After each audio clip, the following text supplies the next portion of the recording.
Hello বন্ধুরা, আমি শ্রাবণী, তোমাদের ওয়েলনেস কোচ। আরেকটা নতুন ভিডিও নিয়ে হাজির। আমরা সাধারণত যেটা করে থাকি যে জ্বর সর্দি কাশি হলেই আমরা কোনো কেমিস্টের কাছে চলে যাই এবং গিয়ে পরেই ইনস্ট্যান্ট কোনো রিলিফের জন্য ওষুধ নিয়ে সঙ্গে সঙ্গে খেয়ে মনে হয় আমরা ফিট অ্যান্ড ফাইন হয়ে গেলাম and back to our work.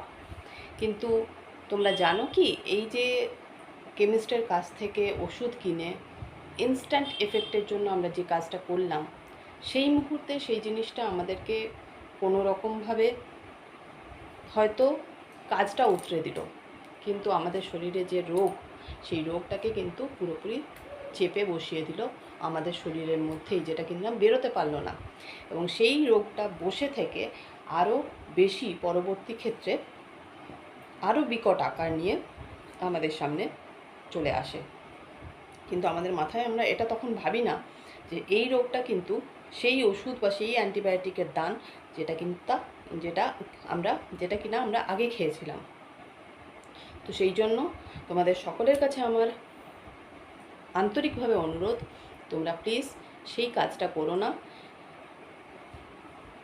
সাধারণত যে ওষুধগুলো, অর্থাৎ আমি অ্যালোপ্যাথির কথা বলছি, আমরা বাজার থেকে কিনে খাই এবং যেগুলো আকছার বাজারে বিক্রি হয় উইদাউট প্রেসক্রিপশন, সেগুলো কিন্তু আমাদের শরীরের জন্য মোটেও ভালো নয়। বিশ্বাস না হলে গুগল করে দেখতে পারো। গুগলে তোমরা সমস্ত কিছু জানতে পেরে যাবে। যে কোনো একটা ওষুধের তোমরা নাম লিখবে, গুগলে সার্চ করবে, তার সাইড এফেক্ট দেখবে, বড় একটা লিস্ট, লম্বা লিস্ট তোমাদের কাছে চলে আসবে। মেডিসিন মানে কি জানো তো? মেডিসিন মানে হলো চিকিৎসা ছাড়া বাকি সব কিছু। অর্থাৎ মেডিসিন বা ওষুধ বা ড্রাগ প্র্যাকটিক্যালি আমাদেরকে কোনো চিকিৎসা করে না, অর্থাৎ আমাদের রোগ সারায় না, শুধুমাত্র সেই রোগটাকে সাময়িকভাবে চেপে দেয়। তাই বন্ধুরা, it's my heartiest request to all of you, please এই কাজটা বন্ধ করো।